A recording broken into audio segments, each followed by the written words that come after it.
Hello everyone. Now we are going to discuss the second part of this chapter, thrust and pressure. देखिए, जब हम किसी particular area पे, ठीक है, लेट सपोज ये टेबल है, इस टेबल को हम प्रेस कर रहे हैं, ठीक है, इस टेबल को प्रेस कर रहे हैं, तो हम क्या अप्लाई कर रहे हैं? फोर्स। और प्रेस कितने एरिया पे कर रहे हैं इसके, कितने एरिया पे, ठीक है, जितना मैंने ये एरो बनाया हुआ है। या लेट सपोज तुम्हारा मैं यहाँ पे फिंगर बना देता हूँ, ठीक है, ये है तुम्हारा फिंगर। ओके, तुम इतने एरिया के कांटेक्ट में हो, किसके? टेबल के। ये टेबल है और ये जो तुम फोर्स अप्लाई कर रहे हो ये है, या फिर फिंगर का ले लो, ये क्या है? कांटेक्ट एरिया, ठीक है, इतना एरिया से तुम्हारा कांटेक्ट हो रहा है। तो इस पर्टिकुलर एरिया पे जितना तुम फोर्स लगा रहे हो उसी को हम क्या बोलते हैं? Pressure. Pressure is the force acting perpendicular on a unit area is known as pressure। ठीक है, जितना ही ज़्यादा तुम फोर्स अप्लाई करोगे उतना ज़्यादा क्या होगा? प्रेशर होगा। Actually pressure is directly proportional to force, ठीक है, बट हम एरिया को इंक्रीज और डिक्रीज करके भी प्रेशर और को इंक्रीज और डिक्रीज कर सकते हैं। कैसे? ये देखो एग्जांपल है, स्कूल बैग का केस है, नाइफ का केस है और टायर का केस है। स्कूल बैग में क्या होता है? स्कूल बैग बहुत तरीके के होंगे, देखे होंगे तुमने, जिसके स्ट्रैप्स वाइड होता है, ठीक है, किसी के स्ट्रैप्स थ्रेड जैसा होता है, ठीक है। तो इस वाले बैग में, इस वाले बैग में, ठीक है, इस वाले बैग में, ठीक है, और इस वाले बैग में, ठीक, जिसके वाइड स्प्रेड वो है, स्ट्रैप है, ठीक है, वाइड स्ट्रैप। क्या डिफरेंस है इनमें? ठीक है, तो देखो डिफरेंस क्या है। इसके अंदर तुम इसको हैंग इसी से करोगे, ठीक है, ये किसके उसमें आएगा कांटेक्ट में? तुम्हारे शोल्डर के कांटेक्ट में आएगा, ठीक है, ठीक। तो इस पे फोर्स लग रहा होगा, फोर्स किसका लग रहा होगा? mg का, ठीक है। ग्रेविटी इसको नीचे खींच रही होगी ना बैग को, क्योंकि बैग में क्या होगा? कुछ मास होगा, और मास किसका होगा? ये हुक्स का होगा, ठीक है, जो भी स्टफ्स तुमने रखे होंगे अपने बैग के अंदर, ठीक है, और mg नीचे लग रहा है, फोर्स नीचे लग रहा है, तो प्रेशर कितना ज़्यादा होगा इसमें, और एरिया कितना कॉन्टेक्टेड है इसके अंदर? ये पूरा एरिया तुम्हारे शोल्डर के साथ कॉन्टैक्ट में रहेगा। तो pressure equals to force per unit area. इसके अंदर एरिया क्या है? ज़्यादा है, किसके अंदर? इस वाइड स्ट्रैप वाले के अंदर। बट इस थ्रेड के अंदर क्या होगा? जहाँ भी तुम इसको हैंग करोगे, ठीक है, बट तुम्हारे शोल्डर के साथ कॉन्टैक्ट में कितना रहेगा एरिया? सिर्फ ये थ्रेड जितना, उतना ही, ठीक है। तो यहाँ भी प्रेशर इक्वल्स टू, यहाँ भी फोर्स नीचे की तरफ ही लग रहा होगा mg, ठीक है, force per unit area. Area क्या हो गया यहाँ पे?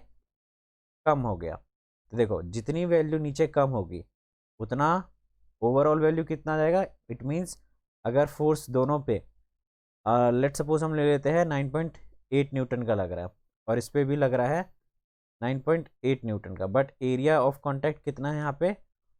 4 मीटर स्क्वायर है, और यहाँ पे एरिया ऑफ कॉन्टैक्ट कितना है? 2 मीटर स्क्वायर। तो इसको डिवाइड कर, यहाँ ओवरऑल प्रेशर की वैल्यू क्या आ जाएगी? ज़्यादा आ जाएगी, ठीक है, और यहाँ पे ओवरऑल प्रेशर की वैल्यू क्या आ जाएगी? कम आएगी। तो देखा हमने, एरिया जितना कम होता है प्रेशर बढ़ जाता है, ठीक है। नेक्स्ट एग्जांपल और मैं बताऊँ तो शार्प नाइफ। नाइफ का वेज, जो वेज होता है, या फिर तुम एज बोल दो, ठीक है, ये वेजेस एजेस इतने पतले क्यों होते हैं? वो एज इतने पतले इसलिए बनाए जाते हैं ताकि उस पर फोर्स कम लगाना, मतलब कम फोर्स अप्लाई करने के बाद तुम्हें ज़्यादा से ज़्यादा यूज़ कर सको। लेट सपोज किसी चीज़ को काटना है, ठीक है, अगर नाइफ ब्लंट होगा, ठीक है, तो वहाँ पे तुम्हें फोर्स ज़्यादा लगाना पड़ेगा। फोर्स ज़्यादा लगाने का मतलब है कि प्रेशर वहाँ पे ज़्यादा अप्लाई करना पड़ेगा किसी चीज़ को कट करने के लिए। तो क्या कम करना पड़ेगा हमें? एरिया कम करना पड़ेगा। एरिया जैसे ही कम करेंगे प्रेशर वैसे ही अपने आप क्या हो जाएगा? बढ़ जाएगा। और प्रेशर बढ़ गया तो फोर्स क्या हो गया? बढ़ गया। इसका मतलब कम फोर्स पे ही तुम काम कर सकते हो। यहाँ पे तुम्हें इतना ज़्यादा फोर्स लगाने की ज़रूरत नहीं पड़ेगी किसी चीज़ को काटने के लिए, ठीक है। काटने के वक्त में हमें फोर्स कम लगाना चाहिए, ठीक है, तभी वो चीज़ जल्दी कट जाएगी, वरना हम काटते काटते थक जाएंगे किसी चीज़ को, ठीक है। तो एरिया यहाँ पे क्या करना पड़ेगा, कम करना पड़ेगा। इस वाले केस में हमने क्या किया, एरिया को ज़्यादा, क्यों, क्योंकि हमारे शोल्डर पे इतना ज़्यादा इम्पैक्ट नहीं पड़ना चाहिए, प्रेशर नहीं पड़ना चाहिए, वरना हमें दर्द करेगा। नेक्स्ट है, टायर्स इतने वाइड क्यों होते हैं। देखो, टायर्स इतने ज़्यादा वाइड इसलिए होते हैं क्योंकि ये जो टायर्स कनेक्टेड होते हैं, ये किससे कनेक्टेड होते हैं, तुम्हारे ट्रक वगैरह से। और ट्रक पे क्या होता है, ट्रक ले लो, बस ले लो, कुछ भी ले लो, ठीक है, इन पे क्या होता है, लोड्स होते हैं ये, ठीक है। इन लोड्स को कंपनसेट करने के लिए हमें क्या करना पड़ता है, टायर्स को वाइड रखना पड़ेगा। टायर जितना ज़्यादा वाइड रहेगा, उसका रोड के साथ कांटेक्ट कितना रहेगा, उतना ही ज़्यादा रहेगा। और रोड के साथ एरिया ऑफ कांटेक्ट ज़्यादा रहेगा, इट मीन्स प्रेशर कम लगेगा, ठीक है, प्रेशर कम रिलीज होगा उसके ऊपर, मतलब कि प्रेशर कम अप्लाई होगा उसके ऊपर, ठीक है, जितना ज़्यादा एरिया रहेगा। तो इससे बेनिफिट क्या होने वाला है, तो इससे बेनिफिट ये होने वाला है कि तुम्हारा जो व्हीकल है वो ईजिली सॉफ्टली ट्रेवल कर पाएगा in a muddy water without sinking in it, बिना उसके अंदर डूबे हुए, ठीक है। तुमने देखा होगा कि मडी वाटर में ज़्यादातर क्या है, हैवी व्हीकल्स सिंक कर जाते हैं। क्यों कर जाते हैं, क्योंकि उन पर प्रेशर ज़्यादा रहता है बिकॉज ऑफ लोड। तो एरिया ऑफ कांटेक्ट ज़्यादा रख दोगे, अपने आप प्रेशर डिक्रीज हो जाएगा, और प्रेशर डिक्रीज हो जाएगा तो ईजिली वो स्मूथली निकल जाएगा वहाँ से, ठीक है। तो इस चीज़ को हम प्रेशर बोलते हैं हम, ठीक। लेकिन यहाँ पे थ्रस्ट भी एक वर्ड है। तो देखो, अभी तक हम बात कर रहे थे नॉर्मल फोर्स लगाओ, फोर्स लगा लो, फोर्स लगाओ, लेकिन यही फोर्स अगर परपेंडिकुलर बन जाता है, परपेंडिकुलरली का मतलब है कि जैसे इस वाले केस में यहाँ पे हमने फोर्स कैसे लगाया, 90 डिग्री सरफेस के साथ, ये उंगली भी 90 डिग्री है सरफेस के साथ, मतलब कि लेट सपोज ये वॉल है, ठीक है, इस वॉल पे तुम ऐसे पुश कर रहे हो, ठीक, तो इस वॉल के साथ कितना डिग्री बन रहा है, 90 डिग्री। अगर तुम इस वॉल को ऐसे पुश कर रहे हो तो ये 90 डिग्री नहीं है, ठीक है। अगर वो फोर्स अगर वो फोर्स 90 डिग्री होगा किसी भी सरफेस के साथ, ठीक है, तो उस केस में ये फोर्स क्या बन जाता है, thrust. Thrust is thus the force acting on a body perpendicular to it surface. अगर परपेंडिकुलरली फोर्स अप्लाई हो रहा है तो उसको हम थ्रस्ट बोल लेते हैं। बाकी ऐसा unit force per unit area का भी वही होगा जो थ्रस्ट पर यूनिट एरिया का होगा। क्या होगा, force is newton, area is metre square, newton per metre square, या फिर पास्कल, पास्कल को पीए से डिनोट करते हैं, यहाँ भी न्यूटन पर मीटर स्क्वायर, ठीक है। Next, pressure in fluids. अब हमने देख लिया pressure is force per unit area, लेकिन ये प्रेशर और कहाँ कहाँ लगता है, वो तो हमने सॉलिड बॉडी देखी। तो प्रेशर फ्लूइड्स के अंदर भी होता है। अब ये फ्लूइड्स क्या होता है, तो फ्लूइड्स वो सब्सटेंस होते हैं जो ईजिली फ्लो कर जाए। तो तुमने फ्लो करते हुए तो सिर्फ लिक्विड सुना होगा, बट एयर भी फ्लो होता है, ठीक है। तो liquid and air both are comes under the category of fluids, okay. तो इन फ्लूइड्स के ऊपर भी प्रेशर एग्जर्ट होता है, और हर डायरेक्शन में एग्जर्ट होता है। अगर तुम्हें इसका एग्जांपल लेना है तो बैलून का ले सकते हो। जब हम बैलून के अंदर एयर ब्लो कर रहे होते हैं तो एयर के जो पार्टिकल्स है वो हर जगह क्या कर रहे होते हैं, इस बलून के सरफेस के ऊपर प्रेशर अप्लाई कर रहे होते हैं, एग्जर्ट कर रहे होते हैं मतलब। या फिर बॉटल के अंदर, ठीक है, तुम लिक्विड को रख दो और यहाँ पे होल्स बना दो, तो इन सारे होल से वाटर क्या हो रहा होगा, बाहर निकल रहा होगा। तो यहाँ पे हमें क्या पता चल रहा है कि इस लिक्विड जो है वो इस बोतल के वॉल के ऊपर प्रेशर एग्जर्ट कर रहा है, ठीक है। इसी के अंदर आता है, फ्लूइड्स के अंदर ही आता है एक वर्ड, बायंट फोर्स, इसको बयंसी भी बोलते हैं। ये बायंट फोर्स होता क्या है, बायंट फोर्स को अपवर्ड फोर्स भी बोला जाता है। एक्चुअली क्या होता है कि जब भी तुम किसी लिक्विड के अंदर, ठीक है, कुछ सिंक करने की कोशिश करते हो तो तुमने पक्का ही ऑब्जर्व किया होगा कि नीचे से कोई फोर्स उसके ऊपर लग रहा है, वो सिंक होना नहीं चाहता है।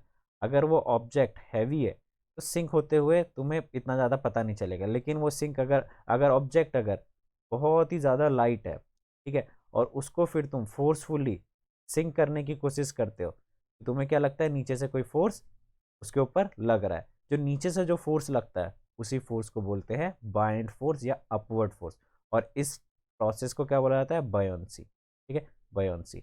The upward force exert by a liquid is also known as upthrust, और इसको अपथ्रस्ट भी बोला जाता है। क्यों, क्योंकि वो जो अपवर्ड फोर्स लग रहा होता है वो परपेंडिकुलर लगता है हर ऑब्जेक्ट के, ठीक है, परपेंडिकुलर लगता है। क्लियर है। It is the bind force which makes the heavy object seem lighter in water. Bind force की वजह से ही जितने भी हैवी ऑब्जेक्ट्स हैं वो वाटर के अंदर तुम्हें क्या लगेंगे, लाइट लगेंगे। ठीक है, ये तुम ऑब्जर्व भी कर लेना। ठीक है, किसी हैवी ऑब्जेक्ट को बाहर वेट करके देखना और उसको जब सिंक कर रहे होगे तब वेट करके देखना। ठीक है, ये एक्सपेरिमेंट है भी तुम्हारे एक्सपेरिमेंट बुक के अंदर। ठीक है, और मैं बता भी दूंगा आगे। तो कौन कौन से फैक्टर है कि बाइंड फोर्स को अफेक्ट कर सकते हैं? तो यहाँ पे दो फैक्टर है, एक वॉल्यूम कर सकता है और दूसरा डेंसिटी कर सकता है। वॉल्यूम के आगे के बारे में डिस्कस हम आगे और करेंगे। लेट पहले हम डेंसिटी के बारे में समझ लेते हैं। तो देखो, डेंसिटी है क्या? Density is the mass per unit volume. ठीक है, किसी पर्टिकुलर वॉल्यूम मतलब किसी पर्टिकुलर स्पेस में कितना मास एग्जिस्ट कर रहा है वो उसका रेशियो का क्या बताता है, डेंसिटी। ठीक है, तो डेंसिटी किस किस पे वेरी करता है, मास पे भी और वॉल्यूम पे भी। ठीक, देखो डेंसिटी ऑफ लिक्विड क्या होता है? डेंसिटी ऑफ लिक्विड होता है 1 ग्राम पर सेंटीमीटर क्यूब। ठीक है, अगर किसी ऑब्जेक्ट का डेंसिटी, ठीक है, डेंसिटी ऑफ लिक्विड के से बड़ा होगा, किसी ऑब्जेक्ट का डेंसिटी अगर डेंसिटी ऑफ लिक्विड से बड़ा होगा तो वो ऑब्जेक्ट क्या कर जाएगा, सिंक कर जाएगा। ठीक है, ये देखो ये वाला केस है, when density of a object is greater than density of water, it means उसकी वैल्यू क्या है, 1 पॉइंट समथिंग कुछ है, 0.5 कुछ भी है, वो सिंक कर जाएगा। ठीक है, यहाँ पे एक एग्जांपल ले रखा है मरकरी का। ठीक है, मरकरी की डेंसिटी सबसे ज़्यादा होती है। तो मरकरी, लेट सपोज ये मरकरी है, ये बॉल्स मरकरी है। ठीक है, ये वाला मरकरी है। तो मरकरी की डेंसिटी क्या है, H G is the density of, H G is greater than the density of water. ठीक है, H2O। तो ये क्या कर गया, सिंक कर गया यहाँ पे। ठीक है, नेक्स्ट, अगर डेंसिटी ऑफ ऑब्जेक्ट, ठीक है, is less than the density of water होगा, ठीक है, H2O, तो वो फ्लोट करेगा। ठीक है, क्लियर है ये चीज़? यहाँ पे ये चीज़ यही है कि वो चीज़ क्या फ्लोट कर रही है। लेकिन क्वेश्चन आता है, अगर density of object is equals to density of H2O हो गया, मतलब 1 ग्राम पर सेंटीमीटर क्यूब इसका भी हो गया और 1 ग्राम पर सेंटीमीटर क्यूब इसका तो है ही, हमें पता है ये हो गया, तो ऑब्जेक्ट के साथ क्या होगा, ना वो फ्लोट कर रहा होगा, ठीक है, ना ये फ्लोट कर रहा होगा, ना ये सिंक कर रहा होगा। ये जिस स्टेट में है उसी स्टेट में रहेगा, अनलेस उसके ऊपर ग्रेविटी ना लगे या फिर अपथ्रस्ट ना लगे। ठीक है, कहने का मतलब है कि तुम्हारा एक फ्रेंड इधर से हाथ खींच रहा है 3 न्यूटन के हिसाब से, और एक फ्रेंड इधर हाथ खींच रहा है, ठीक है, वो भी 3 न्यूटन के हिसाब से। ठीक है, तो ना तुम इधर जाओगे ना तुम इधर जाओगे, ये एक स्टेबल कंडीशन आ जाएगा। वो स्टेबल कंडीशन ये रहा, ना ये सिंक हो रहा है ना ये फ्लोट कर रहा है। क्लियर है ये चीज़? वॉल्यूम का क्या रोल है? यहाँ पे एग्जांपल भी लिया है, देखो 2 बॉल्स है, 2 बॉल्स लिया है, डिफरेंट वेट्स ले लेते हैं, एक 3 kg है और एक 1 kg है, और नेचर भी दोनों का सेम है, मतलब ओके दोनों आयरन ले लिया हमने मेटल, बट यहाँ पे वॉल्यूम इन्होंने सेम रखा है। ठीक है, दोनों को इमर्स करा गया है। ठीक है, इसके अंदर वाटर के अंदर, तो दोनों के ऊपर बाइंड फोर्स क्या लगेगा, सेम लगेगा, यहाँ तक कि इसका 3 kg ज़्यादा होने के बाद भी। ठीक है, दोनों पे बाइंड फोर्स सेम लगे। तो एट द एंड हमने क्या देखा कि डेंसिटी कैसे वेरी करती है बाइंड फोर्स पे। अगर लिक्विड की डेंसिटी मतलब किसी चीज़ की भी डेंसिटी इंक्रीज करोगे तो बाइंड फोर्स इंक्रीज होगा, बाइंड फोर्स इंक्रीज होगा तो वो चीज़ फ्लोट करेगी। ठीक है, जितना ज़्यादा बाइंड मतलब नीचे से जितना ज़्यादा फोर्स लगेगा वो फ्लोट करना स्टार्ट कर जाएगा। ठीक है, तो density is directly proportional to bind force. ठीक, नेक्स्ट है इसके अंदर volume. Volume also depends on bind force. अगर वॉल्यूम को भी इंक्रीज करोगे तो बाइंड फोर्स क्या होता रहेगा, वो भी इंक्रीज होगा। तो volume is also depend on bind. Okay, देखो आगे आता कौन है, आर्किमिडीज प्रिंसिपल, जिन्होंने ये डेंसिटी के बारे में अच्छी तरीके से समझाया था। ठीक है, क्या बोला था इन्होंने कि जब हम किसी ऑब्जेक्ट को फुल्ली पूरे तरीके से कंप्लीटली इमर्स कर दे या पार्शली आधा इमर्स करें, ठीक है, लिक्विड के अंदर, वो बाइंड फोर्स एक्सपीरियंस करेगा। ये तो हमने ऊपर भी देखा, बाइंड फोर्स या अप थ्रस्ट एक्सपीरियंस करेगा। तो जितना अप थ्रस्ट वो एक्सपीरियंस करेगा उतने ही वेट का लिक्विड भी डिस्प्लेस कर जाएगा ऑब्जेक्ट से। ठीक है, जो मैं एक्सपेरिमेंट की बात कर रहा था वो यहाँ पे समझ में आएगा। ये देखो, इस एयर के अंदर इस ऑब्जेक्ट का, ये 5 किलो ऑब्जेक्ट का वेट क्या है 5 kg, यहाँ पे मीटर में भी शो कर रहा है, ठीक है। तो weight of object in air is equals to 5 kg। जब इसको लिक्विड के अंदर इमर्स करा गया तो देखो ये मीटर कैसे कर गया, 5 से 3 पे चला गया, ठीक है। इसका मतलब क्या है, weight of object in water is equals to 3 kg, ठीक है। तो लॉस हुआ है, तो loss of weight of object कितना हुआ है, वेट ऑब्जेक्ट का लॉस, वेट ऑब्जेक्ट का लॉस हुआ है वेट एयर में से, जब वाटर का माइनस कर देंगे वेट, तो 5 minus 3 is equals to 2 kg। It means 2 kg का फोर्स नीचे से लग रहा होगा, तभी तो 2 kg यहाँ पे क्या हो गया, लॉस हो गया। तो जो 2 kg नीचे से लग रहा है ना, 2 kg in the sense force, ठीक है। केजी में फोर्स नहीं आता है, यहाँ पे जस्ट इन्होंने समझाने के लिए लगाया कि यहाँ से 2 kg लॉस हुआ है, ठीक है। तो वो 2 kg वाला जो है, ठीक है, वो क्या है, बाइंड फोर्स, ठीक। नेक्स्ट, बाइंड फोर्स और up thrust force is equals to weight of liquid displace by the that object, ठीक है। जो ये, लेकिन ये जो बाइंड फोर्स लग रहा है नीचे से, उसकी वजह से जो वाटर डिस्प्लेस हुआ है, यहाँ से देखो वाटर निकला है, देख रहे हो, पहले कंटेनर में वाटर नहीं था, इसमें कंटेनर में वाटर आ गया।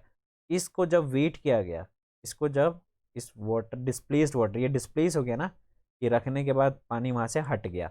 डिस्प्लेस करने का मतलब है कि जब तुम टब के अंदर कूदते हो तो पानी उछल करके बाहर की तरफ आ जाता है, ठीक है, बाहर की तरफ आ जाता है। तो ये बाहर की तरफ कितना आया वाटर, तो ये बाहर की तरफ आया 2 kg, ठीक है। तो इट मीन्स क्या है कि जितना वेट वाटर डिस्प्लेस हुआ है उतना ही बाइंड फोर्स एक्ट हुआ है। कहने का मतलब कि जितना वेट लॉस हुआ है उतना ही बाइंड फोर्स लगा है। देखो क्लियर नहीं है तो, जितना लॉस हुआ है वेट में उतना ही बाइंड फोर्स लगा है, एक तो ये तरीका है कहने का। या दूसरा तरीका ये कह लो कि जितना बाइंड फोर्स उसके ऊपर लगा है उतना ही पानी लॉस हुआ है। तो आर्किमिडीज ने क्या बोला था, ये वाली चीज़ बोली थी उन्होंने कि जितना बाइंड फोर्स लगेगा उसके ऊपर उतना ही वाटर वहाँ से डिस्प्लेस कर जाएगा। क्लियर है, जितना नीचे से फोर्स लगेगा उतना ही पानी बाहर निकल जाएगा। और कितना फोर्स लगा है नीचे से, जितना लॉस हो गया इसके वेट, इसका एक्चुअल में वेट लॉस हो गया, ठीक है। तो पहले 5 किलो का था, पानी में डालते ही 3 किलो का हो गया। 3 किलो का क्यों हो गया, क्योंकि नीचे से फोर्स लग रहा है, और वो फोर्स लगने की वजह से पानी क्या है यहाँ से डिस्प्लेस कर गया, ठीक है। कितना डिस्प्लेस करा है, जितना ये फोर्स लगा है, तो ये इसके इक्वल हो गया, और इन दोनों का डिफरेंस, इन दोनों का डिफरेंस इसके इक्वल हो गया, ठीक है। एक तो ये बात हो गई।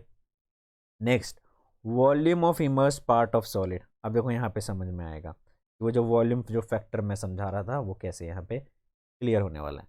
Volume of immersed part of solid is equal to the volume of displaced liquid.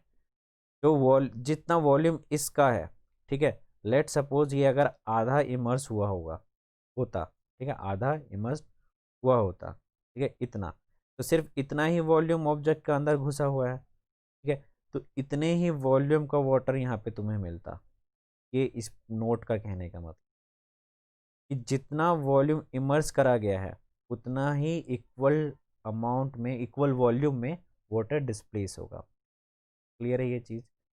जैसे ये कंप्लीटली इसका वॉल्यूम जो भी होगा, वॉल्यूम पूरा स्पेस ये है ना, जो भी इसका वॉल्यूम है ये पूरा फुल्ली इमर्स कर गया है, तो इसका जो वॉल्यूम होगा, इसका volume, volume of displace liquid is equals to the volume of object. ये वॉल्यूम वाला फैक्टर ऊपर कैसे अफेक्ट कर रहा था, तो देखो ये दोनों डिस्प्लेस वॉल्यूम और ऑब्जेक्ट का वॉल्यूम सेम है, ठीक। तो अभी हमने पढ़ा कि जो वॉल्यूम ऑफ डिस्प्लेस है वो एक्चुअली है क्या, बाइंड फोर्स के इक्वल है, ठीक है। इट मीन्स वॉल्यूम को अगर बढ़ा या फिर वॉल्यूम को कम करेंगे तो बाइंड फोर्स पे इफेक्ट पड़ेगा। क्लियर है ये चीज़। पहले देख लेते हैं आर्किमिडीज प्रिंसिपल का यूज़ कहाँ कहाँ है। तो शिप सबमरीन को डिज़ाइन करने में हाइड्रोमीटर को, हाइड्रोमीटर का जो प्रिंसिपल है वो आर्किमिडीज प्रिंसिपल के ऊपर बेस्ड है। हाइड्रोमीटर करता क्या है, लिक्विड की डेंसिटी को मेजर करता है। लैक्टोमीटर क्या करता है, मिल्क के सैंपल की प्योरिटी चेक करता है। ये भी आर्किमिडीज प्रिंसिपल के ऊपर बेस्ड है। तो क्वेश्चन पूछा जाता है कि हाइड्रोमीटर और लैक्टोमीटर किस लिए यूज़ किया जाता है, या फिर ऐसे पूछ लेगा कि एप्लीकेशन ऑफ आर्किमिडीज लिखो। देखो शिप्स क्यों फ्लोट करता है, तो आयरन और स्टील इतना ज़्यादा हैवी होने के बाद भी शिप इसलिए फ्लोट कर रहा होता है क्योंकि उसके जो नीचे वाले पार्ट में, लेट सपोज ये शिप है तुम्हारा और ये नीचे वाला पार्ट है, इसके अंदर एयर फिल किया जाता है, एयर फिल्ड हो जाता है ये, ठीक है। अगर मैं हैवी शिप्स की बात करूँ, ठीक है, तो एयर फिल्ड होता है इसके अंदर, ठीक। तो एयर फिल करने की वजह से इसका जो एवरेज डेंसिटी हो जाता है वो कम हो जाता है ऑब्जेक्ट का वाटर के, तो ये फ्लोट करने लग जाता है, ठीक है। तो नीचे वाले चैम्बर में एयर फिल क्यों करते हैं, क्योंकि डेंसिटी उसकी कम करनी होती है, इससे वाटर से, ताकि वो फ्लोट कर जाए, ठीक है। A heavy ship floats because it displaces a large weight of water, और हमें ये भी पता है कि जितना ज़्यादा बॉइंट फोर्स लगेगा उतना ही वाटर क्या हो जाएगा, डिस्प्लेस हो जाएगा, ठीक है। नेक्स्ट है density, density is mass per unit volume, ठीक है। ऐसा यूनिट क्या होता है, केजी पर मीटर क्यूब। रिलेटिव डेंसिटी क्या, तो रिलेटिव डेंसिटी का मतलब होता है किसी अननोन ऑब्जेक्ट का डेंसिटी फाइंड करना, ठीक है, विथ नॉन ऑब्जेक्ट, ठीक है, नॉन ऑब्जेक्ट से। अब ये नॉन ऑब्जेक्ट का डेंसिटी क्या है, तो नॉन ऑब्जेक्ट का डेंसिटी है डेंसिटी ऑफ वाटर, जो किसके इक्वल है 1 ग्राम पर सेंटीमीटर क्यूब, और in terms of KG 1000 kilogram पर मीटर क्यूब, ठीक है। ये दोनों यूनिट्स यूज होती है, तो तुम्हें याद रखनी पड़ेगी। फॉर्मूला क्या है रिलेटिव डेंसिटी की, तो relative density is equals to density of the substance या फिर ऑब्जेक्ट अपॉन में डेंसिटी ऑफ वाटर। और रिलेटिव डेंसिटी यूनिट लेस होता है, क्यों, क्योंकि डेंसिटी पर सेंटीमीटर क्यूब, और ये भी क्या होगा ग्राम पर सेंटीमीटर क्यूब या फिर केजी पर मीटर क्यूब और केजी पर मीटर क्यूब, ये कट गए आपस में, तो relative density is unit less, ठीक है। Ramayo mentoring make a difference. Subscribe us on YouTube and get free doubt clearing session or notes.